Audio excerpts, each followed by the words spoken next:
I want to start today with a question that, well, honestly, it feels a bit like a trap. Do you believe the future is something that you design, or is it something that, just happens to you? Be honest with yourself. Right, because if you look at how most of us actually live our day-to-day lives, Exactly. We're waiting for the weekend or hoping for a promotion, praying the stock market goes up. It really feels like we're treating our lives like a lottery ticket. We're just sitting around hoping to get lucky. yeah, that is the terrifying default, isn't it? And that feeling of being a lottery ticket is actually a symptom of a much deeper problem. It's a very specific worldview that says we're just powerless against the random forces of the universe. But today, we're going to completely dismantle that. For this deep dive, we are getting into the actual mechanics of how you build the future, how you move from 0 to 1. 0 to 1. I mean, I've seen the concept referenced everywhere for a decade, but let's be real, most people just think it's a fancy way of saying start a startup. But going through the materials for today, it's way more philosophical than that. It feels like we're talking about two entirely different ways the world moves forward. We absolutely are. The core idea here is that there are two distinct types of progress, and people confuse them constantly. Yeah. Imagine a graph. You have a horizontal axis. That's what we call 1 to n. And that just means copying things that already work. Right, so give me a concrete example of that. The classic example is the typewriter. If you have a typewriter and you build a massive factory to produce 100 more typewriters, you have made progress. You have more stuff. That is horizontal progress. So it's about scaling what's already there? Exactly. Yeah. It's globalization. It's taking something that works perfectly well in London and figuring out how to make it work in Mumbai. It is absolutely necessary for the world to function, but it is not new. Okay, so if that's the horizontal axis, what is the vertical axis? The vertical axis is 0 to 1. That is pure technology. It's looking at that same typewriter and saying, I'm not going to build another one of these. I'm going to invent a word processor. Or invent the internet or the smartphone. Right. Doing that requires you to do something nobody else has ever done before. Yeah. And it is significantly harder because you can't just look at your neighbor or a textbook for instructions. The instructions don't exist yet. That makes a lot of sense. Horizontal progress is safe because there's a roadmap. You just follow the steps. Vertical is terrifying because you're completely off the map. But here's the catch, and this is the entire crux of the argument. Vertical progress is the only place where true lasting value is created. If you just copy, you are merely competing. If you create, you are building a monopoly of value. And to do that, you have to shed that lottery ticket mentality. Let's dig into that mindset right now, because I think a lot of listeners might feel a little called out by the lottery ticket comment. I know I did when I first read it. There's a framework we're using for this, right? A way to categorize how we actually view the future. There is, and it's brilliant. It's a simple 2x2 matrix. On one axis, you have optimism versus pessimism, and on the other, you have definite versus indefinite. Okay, I love a good matrix. Walk me through the bad ones first. What exactly is indefinite pessimism? That's the belief that the future is going to be bleak, and it's entirely random. You don't know exactly how everything is going to fail, just that it will. So the rational response is to just hunker down, eat, drink, and be merry because the end is nigh. It's a culture of pure decline. Very cheerful. Okay, what about definite pessimism? That sounds like an oxymoron. That's where you genuinely believe the future will be bad, but you know exactly how it's going to be bad, so you prepare for it. Like stockpiling canned goods. Basically, think of the mindset of certain rapidly growing global economies today. They might be growing fast, but politically they are obsessed with hoarding resources, saving massive amounts of capital, preparing for future shortages or resource wars. They are frantically copying just to survive what they see as an inevitable winter. Interesting. Now, here is where I think most of the Western world and probably most of our listeners actually live. Indefinite optimism. This is absolutely the modern default. Yeah. Indefinite optimism says the future will be better, but I have absolutely no idea how or why it will be better. This is the finance mindset, isn't it? The whole Wall Street mentality. Spot on. It is the world of finance, of corporate law, of management consulting. It's just shuffling money and risk around. You bet on broad demographic trends. You diversify your portfolio endlessly because you don't actually know which specific company will win, so you just bet on the market. Because you believe things will generally improve, but you aren't personally doing a single thing to design that improvement. Exactly. You're floating on a stream, just hoping the current takes you somewhere nice. Your lottery ticket. Which finally brings us to the holy grail of this framework. Definite optimism. Right. This is the mindset of the Apollo program in the 60s. It's a mindset of a visionary founder. You believe the future will be better entirely because you are going to roll up your sleeves and build it. You have a definite, specific plan. You aren't a lottery ticket. You are an architect. So the big takeaway here is that a startup is basically the largest possible endeavor where you can exercise definite optimism. It's you standing up and saying, I have a blueprint and I'm going to force the world to conform to it. That's exactly it. You prioritize design over chance. And, that leads us directly to the most controversial idea in this entire philosophy. The idea of competition is actually, and I'm quoting here, for losers. Okay, hold on. We have to pause here. Because competition is for losers sounds like something a lazy person says to justify not trying. We are taught from kindergarten that competition is the engine of progress. It makes us stronger, it drives down prices, it forces innovation. How on earth can you say it's for losers? I know it sounds completely backwards, doesn't it? But look at the actual math and the economics of it. Think about perfect competition, which is what Econ 101 teaches us, is the ideal state of a market. You have 1,000 companies selling the exact same widget. Right, a totally level playing field. But because the widgets are exactly the same, nobody has any pricing power. If you raise your price by even a penny, every single one of your customers immediately goes to your neighbor. So prices get driven down relentlessly to the marginal cost of production. You are fighting tooth and nail, bleeding cash for every tiny scrap of market share. And eventually, all the profit in the entire industry is competed away to zero. Precisely. You're running a grueling marathon just to stay in the exact same place. I see what you mean. So think about the restaurant business. That's the perfect example of this. It's the ultimate example. If you open a nice little bistro in a major city, you are entering perfect competition. Your margins are razor thin from day one. And if you fail and go out of business, nobody really cares because there are 50 other bistros on the exact same block. You have zero agency because you are a complete slave to the market price. So the opposite of that nightmare is a monopoly. But wait, aren't monopolies illegal? Are we advocating for people to become corporate supervillains here? We have to redefine the word for this context. We aren't talking about a government monopoly, like a state-run telecom company or a DMV that provides terrible service, but you can't leave because they literally have laws protecting them. Right. Nobody wants to build the DMV. No. We're talking about a creative monopoly. Meaning a company that is just so incredibly good at what it does, no one else can even offer a close substitute. Exactly. Look at Google in the search market. They don't really compete with other search engines in any meaningful day-to-day way. They simply dominate the space. And because they have that creative monopoly, they have massive, reliable profit margins. And this is the key insight. Those profits actually allow them to invest in crazy long-term projects. Things like self-driving cars or AI or extending human lifespan. That is the core argument. Capitalism is fundamentally premised on the accumulation of capital. Perfect competition ensures that all capital is destroyed or dispersed. Therefore, competition is the exact opposite of capitalism. If you want to actually build the future, you must avoid competition at all costs. Okay, I buy that premise. I want to build a monopoly. How do I actually do it? Because I feel like every single startup pitch deck I've ever seen tries to fudge the numbers to make the company look like a monopoly. The lies founders tell themselves to feel unique are endlessly fascinating. It almost always comes down to bad geometry. They try to define their target market as the intersection of a bunch of really small, irrelevant categories. Is this the British restaurant in Palo Alto example? It is, and it's brilliant. Think about the logic a founder uses there. You take the market for British food, which is already pretty small. Then you intersect it with the market for restaurants, which is huge and brutally crowded.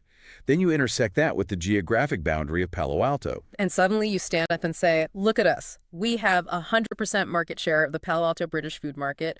We're a monopoly. It's absurd. It's like saying, I am the only red-headed, left-handed banjo player in my specific zip code. I mean, sure, you are factually unique, but does anyone actually care? Is there any value there? Right. You've created a monopoly of a market that basically doesn't exist, which is a very fast path to bankruptcy. Yeah. So what is the actual winning strategy then? The winning strategy is the exact opposite geometry. It's the union of concentric circles. Explain that visual for us. You have to start with a market that is actually small, not fake small, like the intersection example. A real, tightly bound, tiny niche. Think of the origin of Facebook. Mark Zuckerberg did not try to connect the entire planet Earth on day one. That would have been an impossible competitive nightmare. He started with just Harvard students. Just Harvard, a tiny, highly concentrated pool of people. But he got something like 60% of them using it 10 days. He monopolized that tiny niche completely. And once you own the center circle, Then you expand. To Yale, to Stanford, then to all colleges, then to everyone. You dominate a small niche first to secure your footing and your cash flow, and then you expand outward into adjacent markets. That is how you build a giant. So the lesson is don't try to boil the ocean. You boil a cup of water, then a pot, then a bathtub, and you work your way up. That's a great way to put it. Yeah. But even if you manage to pick the right starting market, there is another mathematical reality that trips up almost everyone. And it's hard for our human brains to grasp because we are completely wired to think in terms of the bell curve. The bell curve. That's how we grade tests in school, right? Most people are in the middle getting C's, a few get F's, a few get A's. It's a nice, predictable, smooth hill. Right? And in a bell curve world, the extremes aren't actually that far apart. The tallest man in the world is, what, maybe 8 feet tall? The average is 5'9". He is taller, but he's not 100 times taller. But in the world of startups, of real innovation, we do not live in a normal world. We live under a power law. So it's not a hill, it's a hockey stick curve. Exactly. It's an exponential curve, meaning the winner doesn't just win by a little bit. The winner takes all. So how does that play out in real life? Look at venture capital. The best single investment in a successful VC fund will often return more money than all the other companies in the entire fund combined. That is wild to think about. It implies that second place isn't just taking home the silver medal. Second place is functionally zero. It completely changes how you have to make decisions. Most investors, and frankly, most people managing their own careers, they hedge their bets.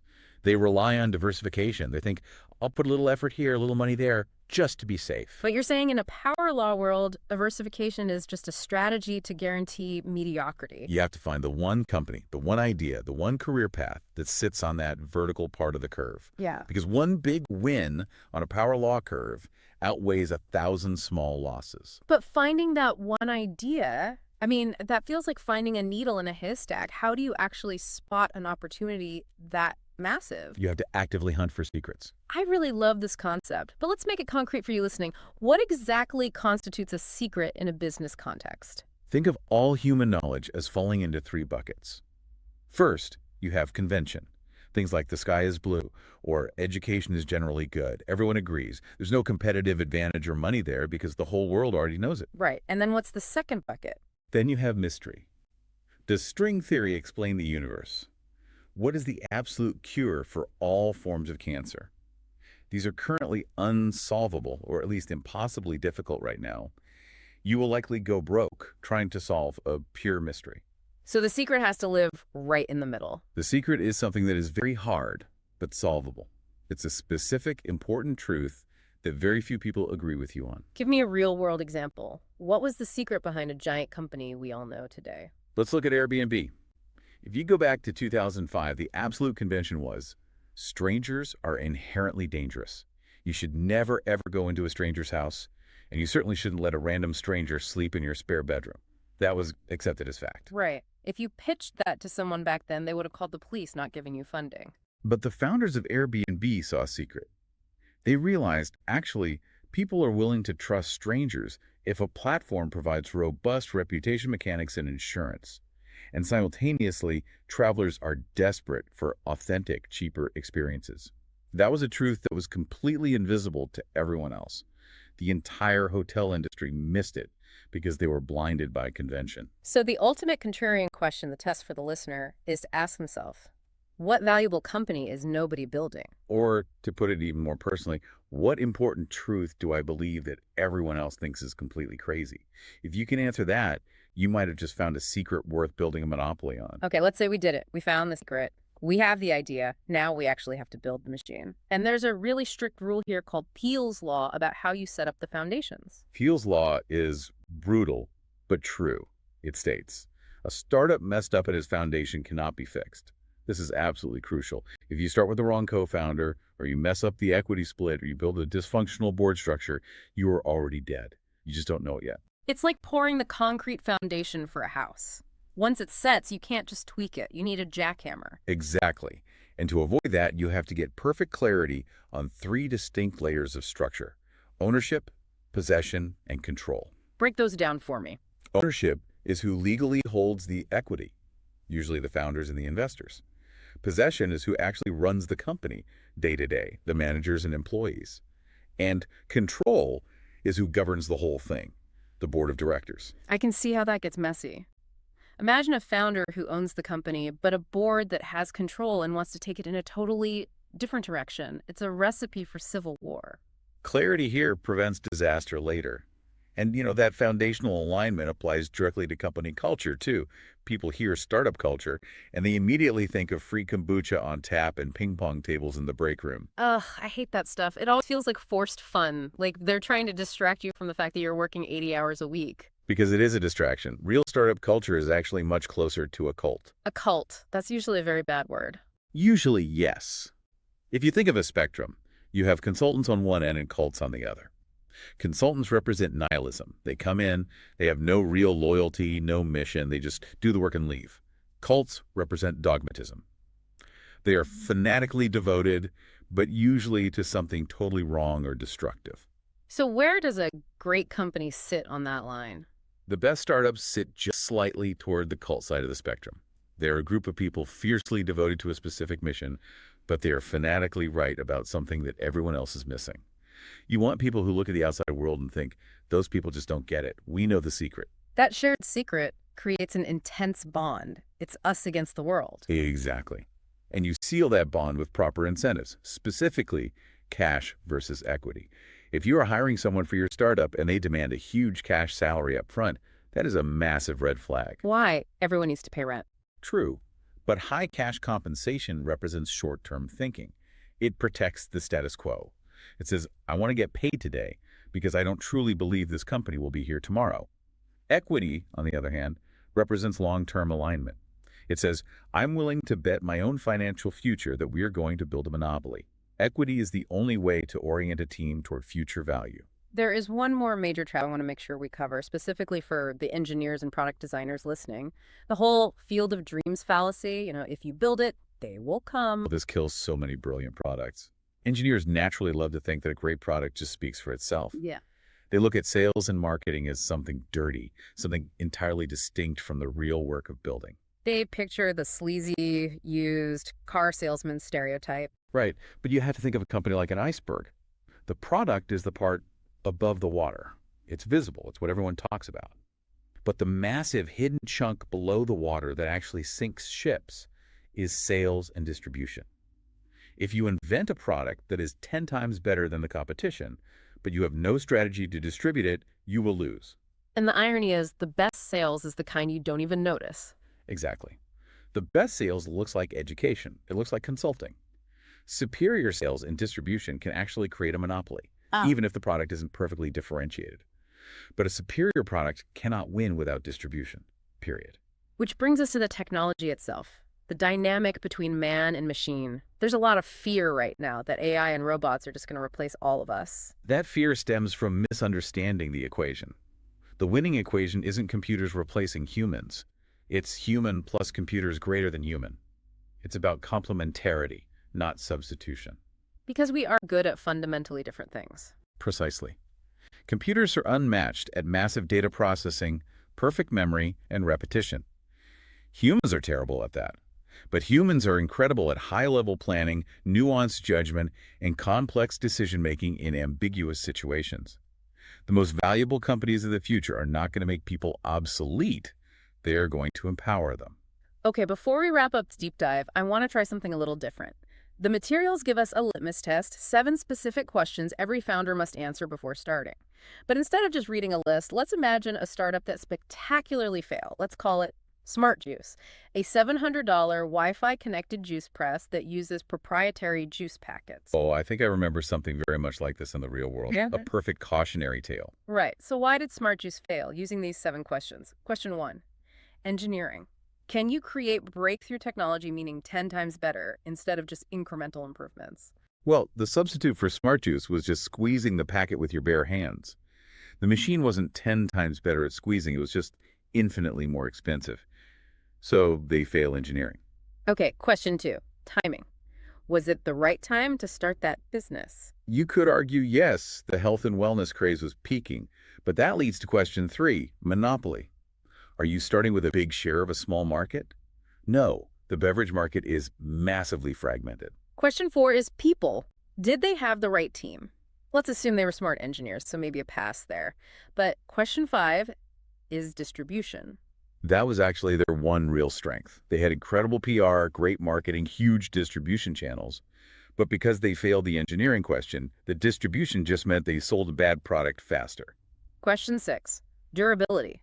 Will your market position be defensible 10 or 20 years into the future? Not a chance. As soon as consumers realized they didn't need the machine to squeeze the packet, the whole model collapsed. There was no moat. And finally, question 7, secrets. Did they identify a unique opportunity others didn't see? They thought their secret was consumers will pay a premium for luxury smart appliances in the kitchen. But the actual reality was consumers just want convenience and healthy juice, not a $700 paperweight. They mistook a temporary convention for a deep secret. So to succeed, you really need to answer yes to almost all 7 of these. Engineering, timing, monopoly, people, distribution, durability, and secrets. If you miss 1 or 2, you are incredibly vulnerable. It's a brutal checklist, but the stakes are building the future. It's supposed to be hard. We've covered a massive amount of ground today, from the geometry of market share to the psychology of cults, but I want to bring it all back to that very first concept. The choice we all face. Right. You can choose stagnation. That's the flat line on the graph that's doing the exact same things, fighting your neighbors over the exact same scraps, just waiting for luck to strike. And sadly, that is the default setting of our world right now. Or you can aim for the singularity, the vertical takeoff. But that vertical line does not just happen on its own. No, it doesn't. It happens because a small, dedicated group of people decides to stop copying and start creating. It happens because someone actively decides to go from 0 to 1. So, the takeaway for you listening, stop acting like a lottery ticket. The future isn't going to build itself. What if the reason we haven't seen flying cars or solved our biggest crises isn't a failure of technology, but simply a failure of our own imagination and courage? Find your secret and go build the future. Thank you for joining us on The Deep Dive. We'll see you in the future.